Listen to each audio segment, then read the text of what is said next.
ዛሬም ትልቅ ስኬት ፈጣሪ አምላክ ሰጥቶናል። ፈጣሪ አምላክን እጅግ አድርገን እናመሰግናለን። የአዲስ አበባ ህዝብን ደግሞ እንኳን ደስ ያላችሁ ማለት እወዳለሁ።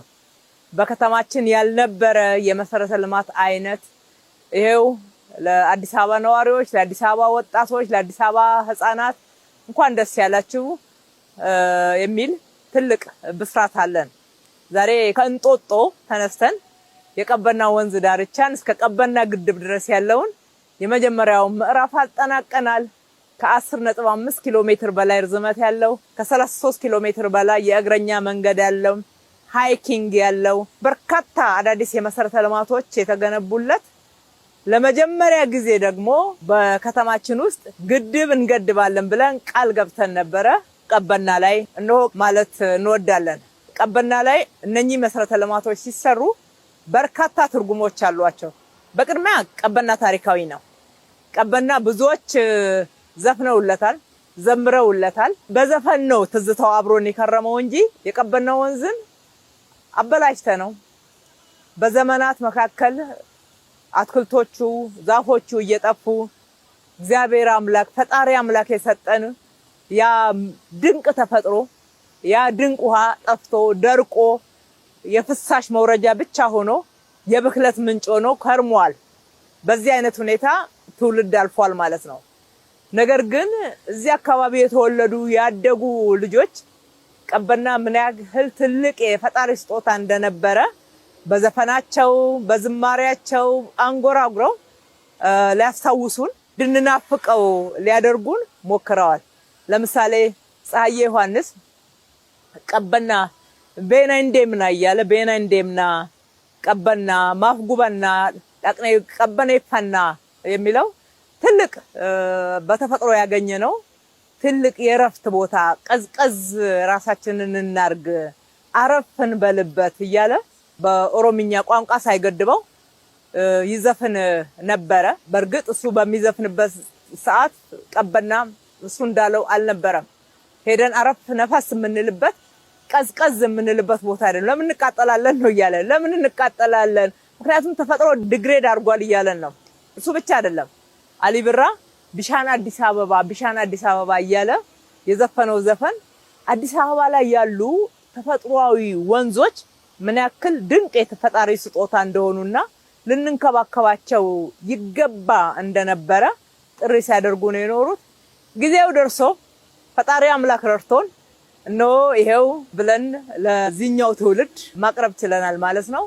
አካባቢው ድንቅ ልምላሜ ያለበት በርካታ መናፈሻዎች የተገነቡበት ያ ብክለት የጸዳበት የበሽታ ምንጭ ሳይሆን ዛሬ የፈውስ ምንጭ በርካታ ለፈውስ የሚሆኑ ቅጠላ ቅጠሎች ጭምር በባህላችን የሚታወቁ የተተከሉበት ምግብ የተተከለበት የምግብ ዛፎች፣ ፍራፍሬዎች፣ ቅመማ ቅመሞች ዙሪያውን ገና ስንሄድ ብለን ሽታውን እያጣጣምነው አረፍ እያልን ሻይ ቡና እያልን እየተዝናናን የምንሄድበት ስፍራ ሆኗል። የአዲስ አበባ ልጆች ዋና በጣም ፍቅር ኖሯቸው በሚያሳዝን ሁኔታ ግን መዋኘት የማይችሉ ሆነው ነው ያደጉ ያሉት። በፍሳሽ ላይ ይዋኛሉ።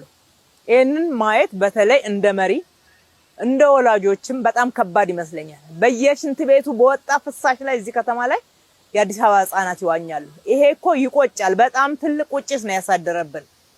ስለዚህ ለልጆች መዋኛ ቦታ ይሄው ዛሬ በጀልባ ዘመኑ በደረሰበት የመዋኛ ግብአቶች እዚህ ጋር መተው መዋኛት ዘና ማለት ይችላሉ። የሀብታም ልጆች እንደዚህ አይነት ቢች ያላቸው ሀገራት እየሄዱ ይዝናናሉ። የደሃ ልጆች ግን በፊልም ነው የሚያዩት። ዛሬ ይሄው በደጃችሁ እንላቸዋለን። በዚህም በጣም ደስተኛ ነን። የትውልድ ስጦታችን ነው። ክቡር ጠቅላይ ሚኒስትራችን አሁን የሚመራው አመራር ወደ አዲስ አበባ ተመድበን እንደመጣን አንዱ የሰጡን የቤት ስራ ይሄ ነበር። ቀበና መገደብ ይችላል። ቀበና ታሪካዊ ነው። የቀበና ወንዝ ላይ በፍጥነት ስሩ የሚል ነው። ልክ አንደኛውን ኮሪደር ጨርሰን ሁለተኛው ኮሪደር ላይ ነው የጀመርነው።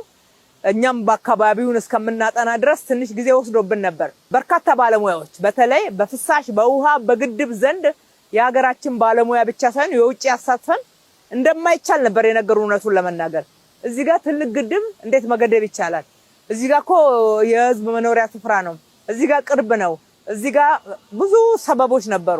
እነኛን ሁሉ ሰዎች ግን ማለፍ ችለን እነሆ እነሱንም ጭምር እንላለን የመጀመሪያዎቹ ሸኝተን ጠንካራ ደፋር በሆኑ የሀገራችን ወጣት ባለሙያዎች ዲዛይን ተደርጎ በእነሱ እጅ ተገንብቶ እኛም ያለንን ለከተማችን ነዋሪዎች መስጠት ከሚገባው ውስጥ አንዱ ይሄ ነው ብለን ተፈጥሮን ጠብቆ አዳዲስ እሴት ተጨምሮበት አምሮ ተውቦ በዚህ ስፍራ ላይ ለነዋሪዎቻችን እነሆ ለማለት ችለናል ማለት ነው። የዚህ ቀበና ድልድይ ጋብቻ አይደለም ግድብ የገነባ ነው። በየቦታው አነስ ያሉ ወደ 16 የሚደርሱ ግድቦች እናገኛለን።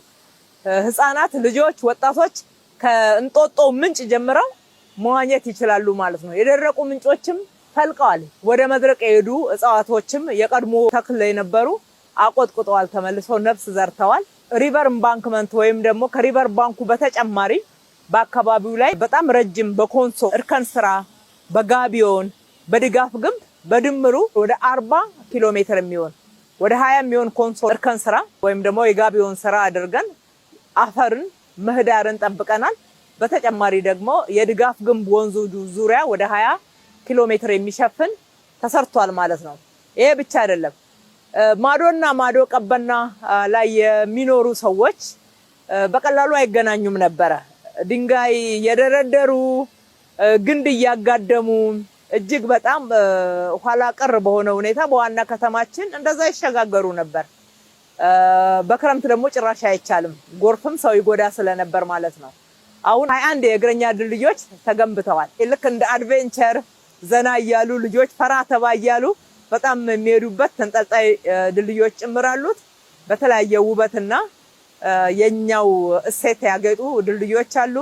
እግረኞች በዚህ ጋር ሲያልፉ በደንብ ዘና ማለት ይችላሉ። በመስመሩ ላይ ምንም አይነት የህዝብ መጸዳጃ አልነበረም። እንኳን መጸዳጃ ሊኖርና ጭራሽ የመጸዳጃ ቤት ፍሳሽ ነበር የሚለቀቅበት የነበረው።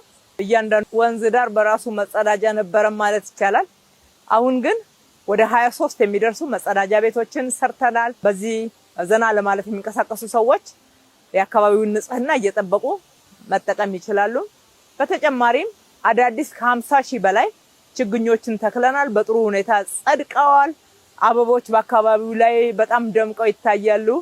ውበት በውበት ነው። ካፌራዎች አሉ፣ የስፖርት ሜዳዎች አሉ፣ የስፖርት ማዘውተሪያ ስፍራዎች፣ የህፃናት መጫወቻዎች አሉ። በቀበና መስመር መታችሁ ምን አታችሁ? ኑ የእናንተ ነው። ተዝናኑ፣ አካል ብቃታችሁን አዳብሩበት፣ አእምሯችሁን ዘና አድርጉበት።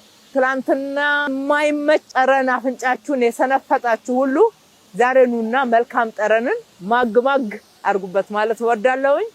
የሰሩትን ሁሉ በጣም ማመስገን ወዳለሁ። ብዙ አብረውን የደከሙ ከቀን ሰራተኛ ጀምሮ እስከ ትልልቅ አመራሮቻችን ድረስ ሰራተኞቻችንን በጣም እናመሰግናለን። ኮንትራክተሮችን በጣም እናመሰግናለን።